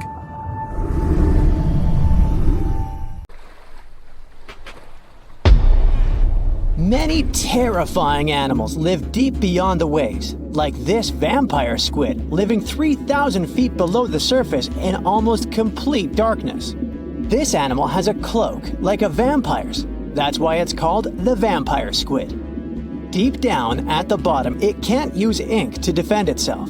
So this animal has developed an unusual tactic. It glows slightly to scare away predators. If this tactic fails, the vampire squid can turn its body inside out, revealing tiny spikes. When you translate its scientific name, Vampiroteuthis infernalis, it literally means vampire squid from the nether. Despite its terrifying looks, it's a harmless ocean animal. This previous creature was not from space, but this object definitely is. Before Elon Musk found a way to reuse rockets, NASA would simply drop old ones after launching astronauts into space, most of the time in the ocean or deserts. In 2012, Jeff Bezos launched a mission to find the Apollo 11 rocket. They found it by using sonar, but it was in terrible condition. It was sitting on the bottom of the ocean, not far from the predicted site. They were able to rescue the engine and reconstruct 2 of them. The most famous lost city is Atlantis, but sadly, we still haven't discovered it. However, Heraklion was also just a myth until one British pilot saw something that looked like a city while flying over the Mediterranean Sea. He reported it, and 60 years later, a group of divers went there. They were shocked when they found an entire city underwater. It was loaded with artifacts that could tell us a lot about the history of the place. Now it's one of the best underwater archaeological sites in the world. It's believed that the rising sea caused the whole city to go underwater. The Titanic sank in 1912. The wreck was claimed to be officially discovered 74 years later. In reality, though, a fisherman found the Titanic 8 years earlier while fishing in the Atlantic Ocean. He was pulling out his net when he spotted a head stuck in it. Luckily, it was just a doll's head. Years later, after the fisher had passed away, his son sold the doll to a doll collector. She did a lot of digging and research on every person who had a porcelain toy on the Titanic. She found the owner of the doll. Ava Hart was on the Titanic and had a doll with her. Ava survived the catastrophe by a miracle, but her toy didn't. Hart even wrote about the doll in her journal, and every detail matched the toy found by the fisherman. The tripod fish lives deep in the abyssal zone, around 20,000 feet below the surface. It's adapted to such immense depths and uses its tripod fins to stay still on the bottom. This creature doesn't have big eyes, but even if it did, these eyes would be useless in the darkness.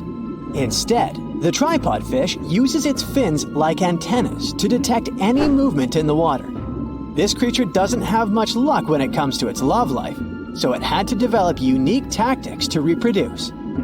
One fish can be both male and female. The next bizarre creature is the lizardfish. It has tons of razor-sharp teeth, a huge mouth, and really big eyes, which it uses for hunting. All this makes the animal look freaky. The lizardfish lives at depths of around 11,000 feet in the midnight zone, where there is zero light. This freak of nature basically eats everything it can fit inside its mouth, from small fish to other lizardfish. On the other hand, when they see other reptile fish, they probably fall in love instead, because finding mates at those depths is not an easy task.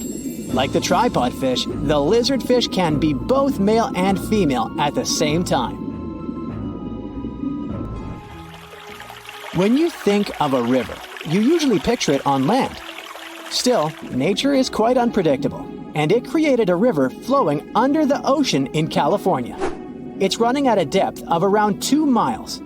This river has everything that an ordinary river has: sunken logs, trees, and rocks. And despite its uniqueness, it's not the only one in the world.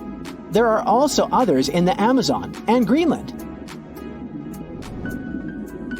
A terrifying creature was discovered near Angola's coast by a remote operating vehicle. It looks like it doesn't have a head or a body. It was sitting at a depth of around 4,350 feet below the surface. After doing research, scientists concluded it wasn't anything from a sci-fi movie, it was just a cluster of siphonophores stuck together. In 2015, some random guy was diving in Caesarea, and something shiny caught his eye. He reached out, grabbed it, and realized it was a gold coin. After that, he examined the bottom and found out that there were many more. He reported the incident to the local authorities, and they concluded that he had found Arabic treasure. The coins were made of solid 24-karat gold and were a few thousand years old, but due to the perfect salinity and temperature, they looked brand new. The coins belonged to a ship carrying cargo. It was caught up in a storm and unfortunately sank. One of the weirdest things ever discovered was found in the Baltic Sea. It's an anomaly that looks as if it was created by a different civilization. It was discovered by Swedish researchers, and they basically had no idea what it was. They had to ask tons of other scientists for their opinions. When you look at this formation from above, it's 200 feet long and looks exactly like a fallen spaceship. It's hard to believe that it's a natural formation, but spoiler alert, it's totally made by nature because the Baltic Sea has gone through many erosions throughout history. Most likely, the bizarre formation is the result of these processes. A group of divers in Madagascar were shocked when they found this 7-foot monstrosity of a knife on the seafloor. The speculation started immediately, and many said that the knife was from some giants that had fought megalodons and lived on Earth thousands and thousands of years ago. That could make a nice story, but the knife is most likely a movie prop that was lost at sea. One of the ocean's most bizarre animals is the frilled shark. It's believed that this fish is the reason for all those sea serpent stories that sea explorers of the past wrote about. These animals live pretty deep in the ocean, but sometimes they can be seen in shallow waters. It's super rare, but possible. The frilled shark has a big mouth sporting around 300 teeth. It also has a long body that looks like a lizard's, and it is truly a unique species of shark. Its prey can be half of its size because this shark's stomach is like that of a snake, and it can swallow huge fish or crustaceans. Spotting a few worms in your garden is no big deal, but after seeing a 26-foot-long one in the ocean, you will make your wetsuit a little wetter. This worm is super rare, and it's completely harmless to humans. It's actually not a giant worm. It's a cluster of zooids that are stuck together in a worm-shaped formation. They usually only eat plankton, bacteria, and other tiny things that can be found in the ocean. Probably the scariest thing in the ocean that is 100% real is the magna pinna, which can be found at crazy depths of 20,000 feet below the surface. This monster looks like an underwater Slender Man, but it's just a squid with really long tentacles that can reach a terrifying size of 8 feet. This guy has only been seen a few times, and basically, we don't know much about this creature so far.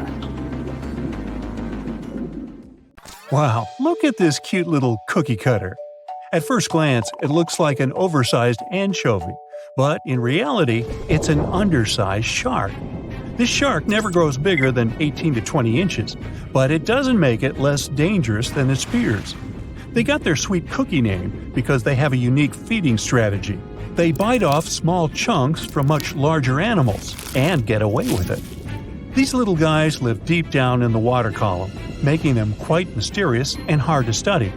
We don't know exactly where they hang out, but they've been spotted all over the world, especially in tropical and temperate areas. The cookie cutter shark is a total parasite.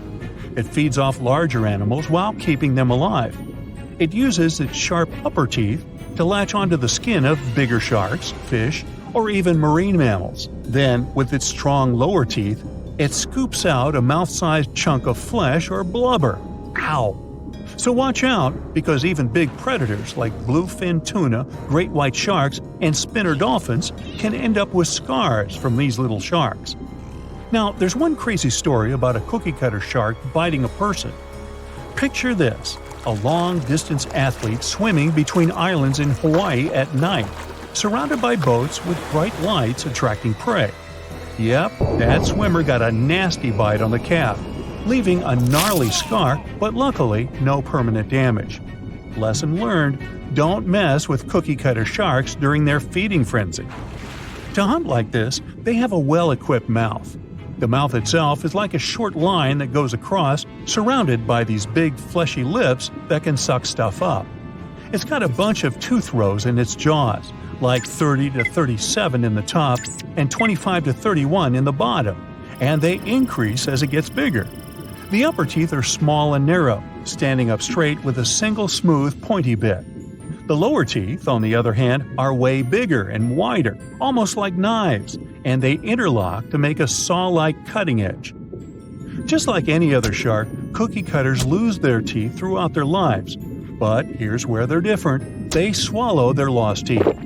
Some scientists think they do this because they live in nutrient-poor deep waters and want to recycle important tooth-building materials, like calcium. That's a brand new approach to diet supplements, huh? Since they feed closer to the surface at night and deeper during the day, they're almost always in the dark. So, this sneaky little shark has these special light-producing organs called photophores that are strategically placed on its belly. These photophores help it blend in with the light coming from above, kind of like camouflage. It's a classic move in the bioluminescent world. The cookie-cutter shark also has this cool, non-glowing collar around its throat. Some scientists think this collar acts like a fancy lure, making it look like a tasty little fish from below. Imagine how irresistible that would be to a whole gang of hungry sharks. It's like a dinner invitation they can't refuse.